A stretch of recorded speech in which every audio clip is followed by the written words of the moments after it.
As we proceed, this committee must likewise address the circumstances surrounding the June 4 press conference held in the session hall.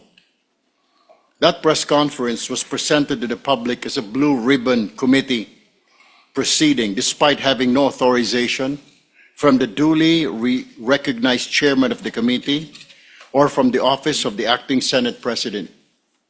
It was conducted outside established Senate rules and institutional processes. Simply put, it was not a legitimate blue ribbon committee hearing. It was irregular, a house show, as you may want to call it, a make-believe investigation masquerading as an official Senate proceeding. Sa isinagawang ilihitimong pagdinig, muling naungkat ang mga testimonya ng 18 Maleta Boys.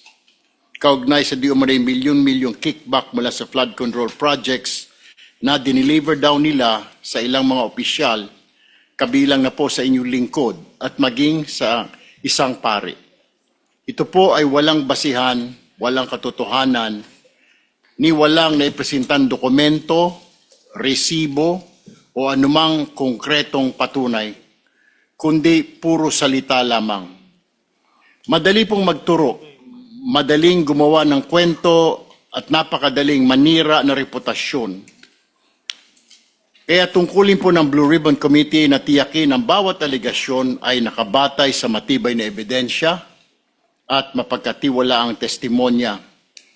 Hindi po tayo papayag na basta na lamang may darating po dito sa komite na ito para maglahad na kung ano-ano na wala naman po mga ebidensya o mga testigo na bigla na lamang pong susulpot kinabukasan na hindi na po mahagilap.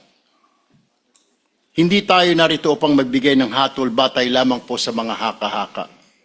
Narito tayo upang alamin ang katotohanan.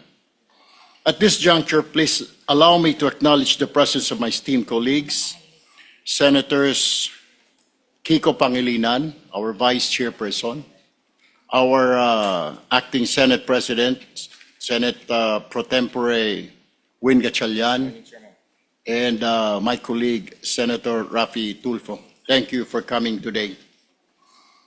Before we proceed, let us pause for a minute of silent prayer for our kababayan in Mindanao. Meron pong 7.8 na lindol na tumama po doon kani-kanina lamang.